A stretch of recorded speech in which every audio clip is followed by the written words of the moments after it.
Thân chào cả nhà, không nên xem chùa đâu đó. Nhớ đăng ký, like, comment để ủng hộ team nha. Ăn cơm không được kén chọn. Cẩn thận với tất cả anh chị em của con. Tuyệt đối không được cãi lời cha mẹ. Hãy cố gắng là một đứa trẻ hiếu thảo. Nếu không, con sẽ không ra được khỏi căn phòng đó. Tôi vừa mở mắt, liền thấy một nam một nữ đứng cạnh giường tôi. Tốt quá rồi Tiểu Hà, cuối cùng con đã tỉnh lại, bố mẹ lo lắng chết mất thôi. Người phụ nữ này chính là mẹ tôi nói với tôi. Người đàn ông bên cạnh với khuôn mặt nghiêm nghị, chắc hẳn là cha tôi. Nhưng tôi hoàn toàn không có chút ấn tượng gì về họ. Mau đi ăn cơm đi, ăn nhiều một chút thì bệnh của con mới mau khỏi. Anh, tôi bị bệnh gì sao? Vẫn chưa kịp hỏi thêm, người phụ nữ tự xưng là mẹ tôi kéo tôi đến phòng khách. Ở giữa phòng khách, nổi bật nhất là một chiếc bàn ăn dài. Trên đó trải khăn trải bàn nhung trắng. Và có cả đồ ăn bày sẵn, hai bên bàn ngồi chật kín cả chục người. Cha mẹ tôi ngồi ở hai đầu bàn dài. Mẹ tôi chỉ vào một chiếc ghế bên cạnh, ra hiệu tôi ngồi xuống đó. Được rồi, đã 8 giờ rồi, có thể ăn cơm được rồi. Tôi không dám ăn, nhỏ giọng hỏi cô bé gần tôi. Em biết đây là tình huống gì không? Em không biết nữa. Ban đầu em đang ngủ ngon tỉnh dậy đã thấy mình ở đây rồi. Hơn nữa, bố mẹ em đã mất từ lâu rồi. Giọng nói của cô bé run rẩy, như thể sắp khóc đến nơi. Tôi quay đầu lại nhìn, phát hiện mẹ tôi đang chăm chú nhìn chúng tôi. Bà nhẹ nhàng nhắc nhở, khi ăn cơm không được nói to, tốt nhất là không thì thầm với nhau. Tiểu Hà, nếu con không hiểu, ở bên phải có thể xem sách hướng dẫn ăn uống. Tôi cúi đầu nhìn, quả nhiên thấy một cuốn sách, trên đó ghi rõ mỗi tối 8 giờ ăn cơm đúng giờ. Khi ăn cơm là an toàn, nhưng không được từ chối ăn cơm vì bất kỳ lý do gì, lại càng không được chê cơm mẹ nấu dở. Không được dùng điện thoại khi ăn cơm và không được nói to. Không được khóc khi ăn cơm, không được kén chọn, phải cố gắng ăn nhiều hơn, mẹ mới vui. Những dòng chữ bình thường này giờ đây khiến tôi cảm thấy rùng mình. Nếu không làm theo những gì được viết thì sẽ thế nào đây? Đúng lúc đó, một người đàn ông bất ngờ đứng dậy. Nơi này là đâu vậy? Anh ta đứng lên hét lớn, tôi không quen biết hai người. Các người đã bắt cóc tôi à? Mẹ tôi thở dài một hơi. Xem ra con vẫn chưa được dạy dỗ tốt. Vừa dứt lời, trước mặt tôi, một bóng người đột nhiên xuất hiện sau lưng anh ta. Một bàn tay đặt lên vai anh ta. Người đó chính là cha tôi, ngồi ở cuối bàn ăn. Không để anh ta kịp phản ứng, cha tôi kéo anh ta về phía phòng ngủ. Mặc cho anh ta vùng vẫy, không thể thoát ra. Anh ta bị kéo vào phòng ngủ số 210. Tôi nhớ phòng ngủ của mình là số 303. Từ phòng số 210 vang lên những âm thanh kỳ lạ, như tiếng khóc, nhưng lại giống tiếng cười quái dị hơn. Chưa đầy 5 phút sau, người đàn ông bước ra khỏi phòng ngủ. Khuôn mặt nhợt nhạt nhưng trên môi lại là nụ cười cứng đờ. Anh ta lẩm bẩm, không được hét to, không được hét to. Không được hét to, không được hét to. Cuối cùng, anh ta ngồi xuống, ăn ngấu nghiến như thể không còn gì xảy ra. Tôi sợ đến mức toát mồ hôi lạnh. Mọi người tiếp tục ăn cơm đi, mẹ tôi nhẹ nhàng nói. Buổi tiệc tối kết thúc, trong bầu không khí kỳ lạ và u ám. Mẹ tôi liếc nhìn thức ăn trên bàn, nhẹ nhàng thở dài. Thật đáng tiếc, vẫn còn thừa thức ăn. Tôi đã chuẩn bị rất cẩn thận, còn cha con cũng đã vất vả săn bắt. Mẹ tôi buông một câu đầy ẩn ý. Một lát nữa còn rất nhiều đĩa cần rửa, thật là phiền phức. Mẹ lại bảo chúng tôi, ăn xong rồi, các con có thể về phòng nghỉ ngơi. Tôi và các anh chị em khác như tránh một căn bệnh dịch, vội vàng rời bàn ăn chạy về phòng mình. Chỉ còn tôi vẫn ngồi đó chưa rời đi. Tiểu Hà, sao con chưa về nghỉ? Mẹ tôi để ý đến tôi. Mẹ ơi, tôi rụt rè hỏi. Mẹ, con có thể ở lại giúp mẹ rửa bát được không? Mẹ tôi sững người, một lát sau bà mới phản ứng lại. Ánh mắt nhìn tôi cũng trở nên dịu dàng hơn nhiều. Tất nhiên là được, nếu Tiểu Hà muốn. Trong lúc rửa bát, tôi cố tình hỏi dò. Mẹ ơi, mẹ đang cầm cái gì vậy? Là loại người. Loại người, là cái gì thế mẹ? Tôi tò mò hỏi, đôi chân đã run rẩy. Tôi lo mẹ có thể đã nói nhầm thứ tự từ. Cha nói rằng thực ra không phải loại người, mà là con người. Mẹ tôi mỉm cười, ánh mắt nhìn tôi có chút kỳ lạ. Rồi bà giải thích, loại người là những sinh vật giả dạng thành con người. Chúng cũng có đầu và tứ chi giống chúng ta. Điều buồn cười nhất là một số trong bọn chúng thậm chí còn có gia đình. Thậm chí còn đóng vai cha mẹ, chơi trò giả làm gia đình. Thật là vừa buồn cười vừa kinh tởm. Nói đến đây, mẹ bật cười thành tiếng.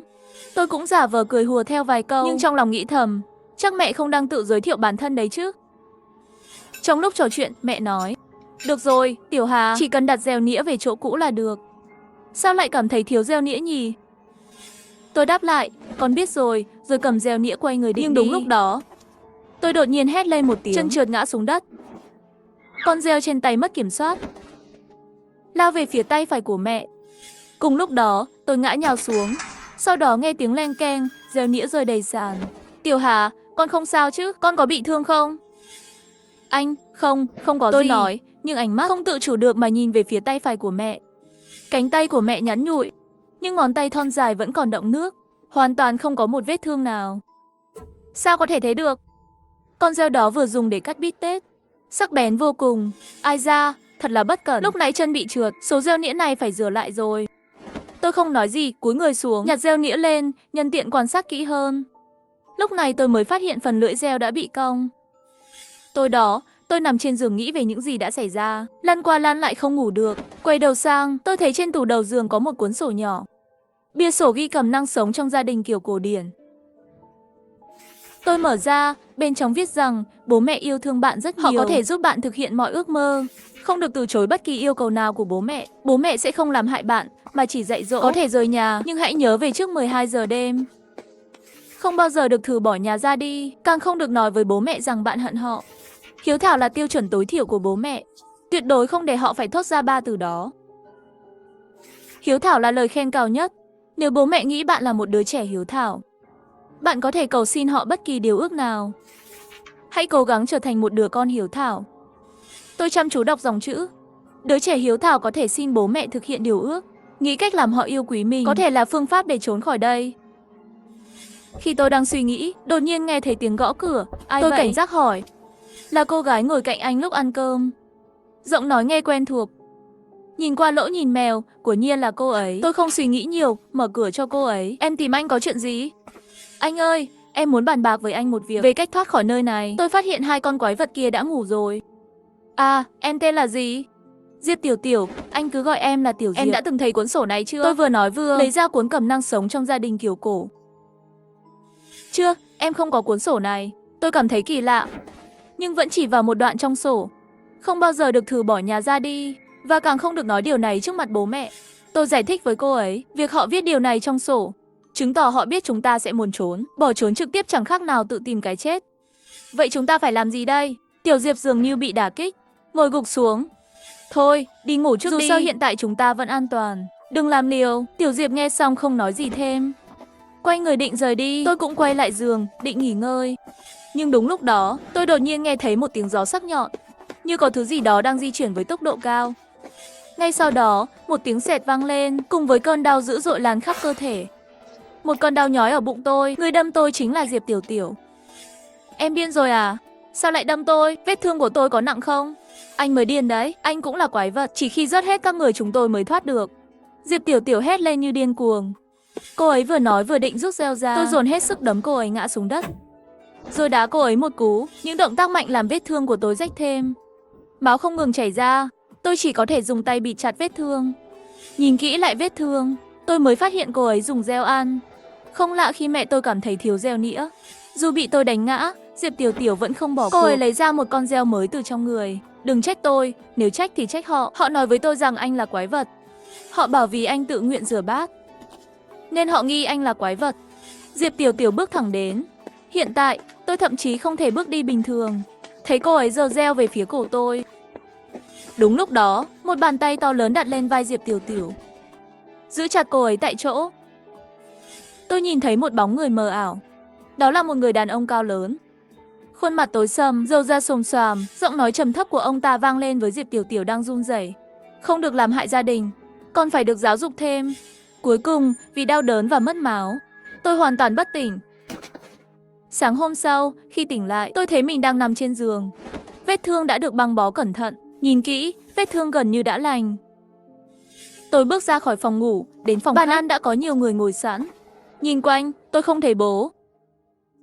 Cuối cùng, tôi tìm thấy Diệp Tiểu Tiểu giữa đám đông. Cô ấy trông đờ đẫn, đôi mắt vô hồn, miệng lẩm bẩm không ngừng. Không được làm hại gia đình, không được làm hại gia đình. Những anh chị em khác cũng nghe thấy lời cô ấy. Ánh mắt họ nhìn cô ấy đầy oán hận. Tôi tìm thấy một người đeo kính, ngồi cạnh cô ấy. Tôi thì thầm vào tai người đó. Tại sao các người lại làm vậy với tôi? Vì anh là quái vật, người đeo kính lạnh lùng đáp. Nghe đến đây, tôi chỉ biết im lặng. Sau bữa ăn, người đeo kính lén lút nhét dèo nĩa vào túi trước mặt tôi. Tôi ở lại giúp mẹ dọn bàn. Cố tình dẫn dắt mẹ trò chuyện. Số dèo nĩa mất khá nhiều đấy mẹ. Mẹ nghĩ sao? Liệu có ai vô tình mang về không? Cũng có thể. Mẹ nói một cách bình thản. Mẹ quay đầu nhìn tôi. Tiểu Hà, con giúp mẹ thu hồi toàn bộ số dèo nĩa bị mất nhé. Tôi chưa kịp phản ứng, cơ thể như bị điều khiển, không tự chủ được. Đi thẳng đến phòng 204, phòng của người đeo kính. Tôi gõ cửa, mẹ bảo tôi lấy lại dèo nĩa. Bỏ đi, một giọng nói đầy giận dữ vọng ra. Tôi không phản ứng gì, tôi tiếp tục lặp lại, mẹ bảo tôi lấy lại số dèo nĩa. Cửa mở ra, người đeo kính bước ra ngoài. Anh ta nhìn quanh, không thấy mẹ, liền túm lấy tôi và rút dao đâm thẳng vào tôi. Tôi không thể né tránh được nhát đâm này. Tiếng sệt vang lên, là âm thanh lưỡi dao rạch qua da thịt. Nhưng máu không phải của tôi, mà là máu của người đeo kính. Anh ta nhìn vết thương với vẻ không thể tin được. Tôi không quan tâm đến sự hoảng hốt của anh ta, chỉ lặp lại lời của mẹ. Mẹ bảo tôi lấy lại dèo nĩa. Người đeo kính rút con dao ra. Tay phải run rẩy đưa tối về phía tôi, nhưng cơ thể anh ta vẫn không ngừng giãy giụa. Không thể kiểm soát được, tay trái của anh ta nắm lấy tay phải và đập mạnh vào khung cửa. Đập mạnh vào khung cửa, bịch, bịch, bịch, máu bắn lên mặt tôi. Nhưng máu không phải đỏ tươi, mà là đỏ thẫm.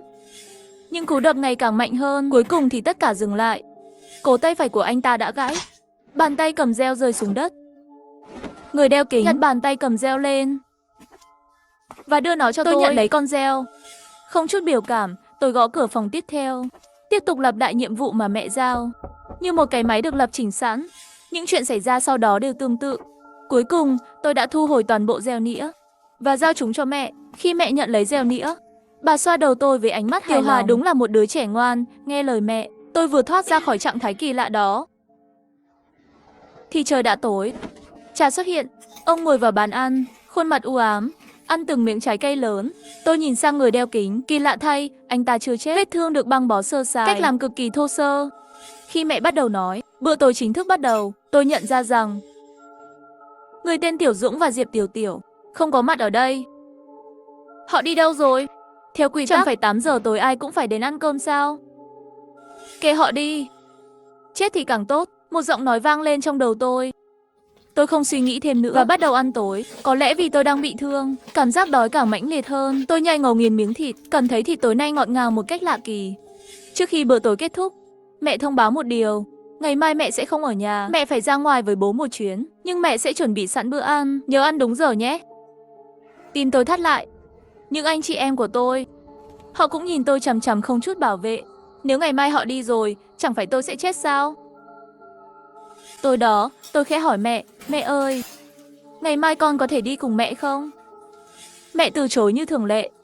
Tiểu Hà chỉ cần ở nhà, đợi bố mẹ về ăn cơm là được.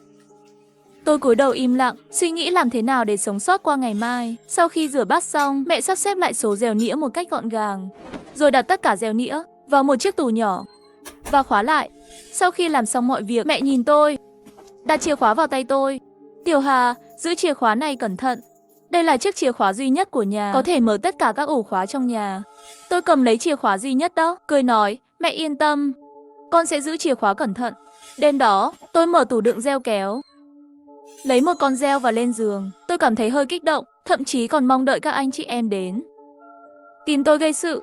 Sáng ngày thứ 3, tôi bị đánh thức bởi tiếng gõ cửa. Nhanh chóng đứng dậy, lén nhìn qua mắt mèo. Quả nhiên là người đeo kính, dẫn theo một đám đông, đang gõ cửa phòng tôi bên ngoài. Tôi không mở cửa, giả vờ như không nghe thấy.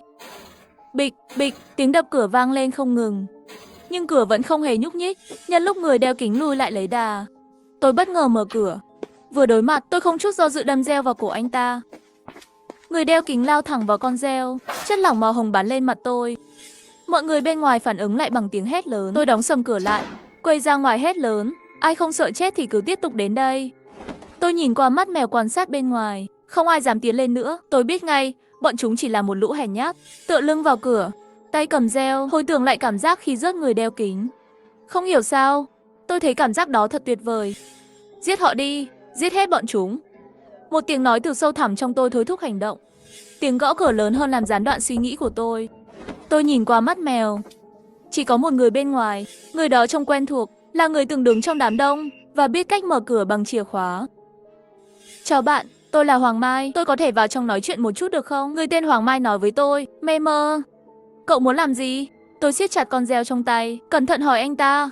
Hoàng Mai không trả lời trực tiếp, mà nói, cậu có chìa khóa, đúng không?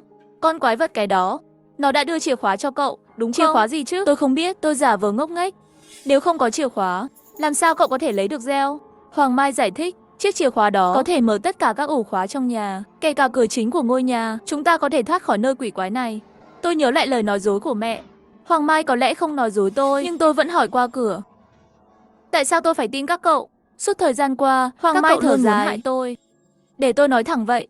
Mọi chuyện đều do Tiểu Diệp gây ra. Chính hắn đã tung tin đồn, nói rằng cậu cũng là một trong những con quái vật. Chính hắn đã cố ý kích động mọi người muốn giết tôi. Vì thế, tôi trở thành kẻ thù của họ. Hai con quái vật kia mới tin tưởng và giao chìa khóa cho tôi trước khi chúng rời khỏi nhà. Chỉ như vậy, chúng ta mới có thể thoát khỏi nơi này. Nghe Hoàng Mai giải thích, tôi đứng ngây người tại chỗ. Hoàng Mai tranh thủ thuyết phục, cậu không nhận ra sao? Anh Dũng và Diệp Tiểu Tiểu đã biến mất rồi. Nếu chúng ta còn ở đây, chúng ta cũng sẽ bị hai con quái vật đó ăn thịt. Ăn thịt sao? Tôi chợt nhớ lại miếng thịt tối qua. Cảm giác buồn nôn ập đến. Tôi do dự một lúc, cuối cùng vẫn mở cửa. Nhìn thấy gương mặt nhợt nhạt của Hoàng Mai, nhưng ngay sau đó, nụ cười trên khuôn mặt anh ta cứng lại. Chưa kịp phản ứng, tôi đã đâm một nhát vào tim anh ta. Chất lỏng màu hồng bắn lên mặt tôi. Hoàng Mai ngã gục trong vũng máu. Anh ta nhìn tôi đầy kinh ngạc, miệng mấp máy như muốn hỏi. Tại sao? Nếu cậu có thể để Diệp Tiểu Tiểu và anh Dũng đi chết, thì cũng có thể làm điều đó với tôi. Có lẽ Hoàng Mai có kế hoạch của mình, nhưng tôi không cần phải làm theo kế hoạch của anh ta. Bây giờ, tôi mới là người cầm reo. Tôi nhìn đôi tay dính đầy máu của mình. Quả nhiên, vẫn là màu đen. Tôi dùng reo rạch nhẹ ngón tay mình. Máu đỏ tươi chảy ra, tạo nên sự tương phản rõ rệt với máu đen của Hoàng Mai. Đến lúc này, tôi dường như lờ mờ nhận ra điều gì đó, nhưng vẫn chưa nắm bắt được. Từ những kẻ khác, tôi chắc chắn sẽ moi được thông tin. Họ đều trốn về phòng của mình. Nhưng không sao cả. Tôi lấy ra chiếc chìa khóa có thể mở tất cả các ổ khóa. Mở căn phòng đầu tiên, chưa để người bên trong kịp phản ứng, tôi đã lao tới với con reo trong tay, lưỡi reo kề vào cổ anh ta. Nói đi, cậu biết được những gì? Tôi không biết gì cả, đừng giết tôi. Tôi rút reo và lại dí vào cổ anh ta. Nói đi, cậu biết gì? Run rẩy, anh ta kể hết những gì mình biết. Tôi chỉ biết thế thôi. Được rồi, cảm ơn. Giờ thì cậu cũng có thể chết đi. Từ lời của họ, tôi đã thu thập được nhiều thông tin. Trước tiên, điểm khác biệt lớn nhất giữa tôi và họ là họ đã từng nhìn thấy thế giới bên ngoài. Họ bị bố mẹ bắt cóc từ thế giới bên ngoài, mang về nhốt trong ngôi nhà này. Còn tôi, chưa bao giờ nhìn thấy thế giới bên ngoài. Họ nói với tôi rằng bên ngoài không có mặt trời, chỉ là bóng tối vĩnh cửu. Và họ luôn sống trong sự sợ hãi, nơi đó mãi mãi chìm trong bóng tối. Bầu trời không có mặt trăng, chỉ có những ngôi sao màu đỏ, những ngôi sao đỏ như tròng mắt bao phủ bầu trời. Trong bóng tối, ẩn giấu vô số những con quái vật điên cuồng. Tôi cảm thấy bối rối, nhưng ngay sau đó tôi chợt nhớ ra. Tôi chưa từng ra ngoài, đúng không? Vậy những ký ức về thế giới bên ngoài đến từ đâu? Tôi bắt đầu nghi ngờ chính ký ức của mình. Tôi tên là Gia Hòa, là một con người đến từ trái đất. Tôi bị đưa đến thế giới này, kẹt trong gia đình quái dị này. Tôi muốn trốn thoát, bởi trong ký ức của tôi, thế giới bên ngoài có mặt trời. Tôi không thuộc về ngôi nhà này, hai con quái vật đó không phải cha mẹ tôi. Nhưng ký ức khác lại nói với tôi, đúng, tôi tên là Gia Hòa, nhưng tôi không đến từ trái đất. Tôi đã sống trong ngôi nhà này từ bé, bố mẹ yêu thương tôi, họ chính là cha mẹ tôi. Tôi chưa bao giờ rời khỏi thế giới bên ngoài. Một thời gian trước, tôi bị bệnh nặng, sốt cao, đầu óc tôi mơ hồ, mẹ nói tôi bị một chứng bệnh lạ, hai ký ức hoàn toàn khác tranh cãi trong đầu tôi.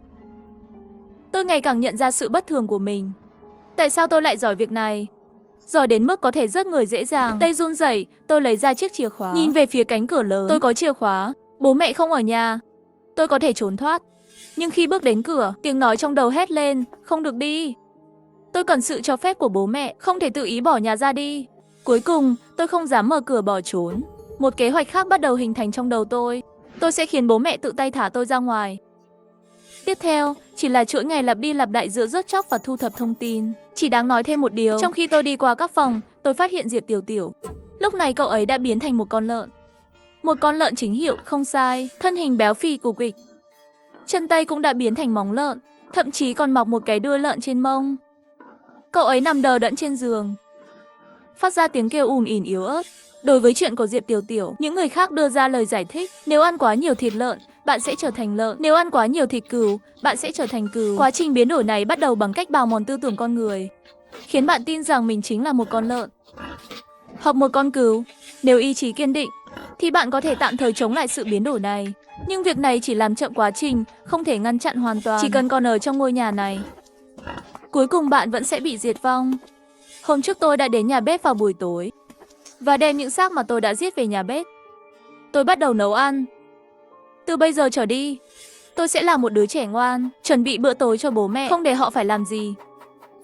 Vào đúng 8 giờ tối, bố mẹ đã trở về nhà và tôi dọn thức ăn lên bàn. Mẹ ngạc nhiên không thể tin, chỉ tay vào từng món ăn trên bàn. Tất cả những món này đều là con làm sao? Vâng, là con làm đó. Nhưng vì lần đầu làm, con không biết liệu có ngon hay không. Mẹ ôm tôi vào lòng, vuốt ve lưng tôi, nói dịu dàng. Không sao đâu, chỉ cần là của Tiểu Hà làm, mẹ đều thích. Người cha luôn lạnh lùng, lúc này cuối cùng cũng nở một nụ cười hài lòng. Cứ thế, gia đình 3 người chúng tôi ăn tối trong hạnh phúc. Tại bàn ăn, bố và mẹ không hỏi tôi những anh chị em khác đã đi đâu, bởi vì tôi vốn không có anh chị em nào cả. Từ trước đến nay, tôi luôn giờ tôi mới nhận ra, trong căn nhà này chỉ có 3 chúng tôi mà thôi. Họ vốn dĩ không phải anh chị em của tôi, họ chỉ là lương thực dự trữ bị bắt vào đây. Trước khi bữa tối kết thúc, mẹ nói với tôi: Tiểu Hà, đây là bữa ăn ngon nhất mẹ từng ăn, con đúng là một đứa trẻ hiếu thảo. Cuối cùng, tôi cũng nghe được những lời này, nhưng tôi vẫn không thể vui mừng. Tôi thử dò hỏi một cách cẩn trọng: Mẹ ơi, ngày mai con có thể tự mình ra ngoài săn bắn không? Tất nhiên là được rồi, bố và mẹ đều mỉm cười đồng ý. Nhưng ngày mai là lần đầu tiên Tiểu Hà ra ngoài, vẫn nên mang theo chiếc kính này. Mẹ nói rồi, và đưa cho tôi một cặp kính. Sáng ngày thứ tư, tôi đứng ở cửa đeo chiếc kính mẹ đưa. Dưới ánh mắt nhìn theo của họ, tôi rời khỏi nhà. Ban đầu, tôi còn đi rất chậm, cho đến khi tôi ngoảnh lại, phát hiện mình đã rời xa thế giới của họ. Tôi bắt đầu chạy như điên về phía trước, chạy cho đến khi toàn thân không còn chút sức lực nào. Tôi mới nằm trên mặt đất thở hổn hển. Cuối cùng, tôi đã thoát khỏi nơi quái quỷ đó rồi. Tất cả chỉ là diễn xuất mà thôi. Chỉ là diễn cho 2 con quái vật đó xem mà thôi. Tôi đến từ trái đất. Tôi không phải là quái vật ăn thịt người. Ánh nắng ban mai chiếu lên mặt tôi. Đồng cỏ tỏa ra hương thơm của đất và cỏ xanh. Tôi chưa bao giờ cảm thấy cuộc sống lại tươi đẹp đến thế. Tôi chưa bao giờ cảm nhận được rằng mặt trời trên bầu trời lại rực rỡ đến thế. Quả thật là trên trời có mặt trời. Những con người kia quả thực là tay sai của 2 quái vật đó. Bọn chúng đã lừa dối tôi. Rõ ràng là trên trời có mặt trời mà. Mồ hôi và bụi bặm làm bẩn kính mắt của tôi. Vô thức tháo kính ra để lau. Nhưng ngay khi vừa tháo kính, tôi phát hiện môi trường xung quanh đột nhiên trên trời không có mặt trời.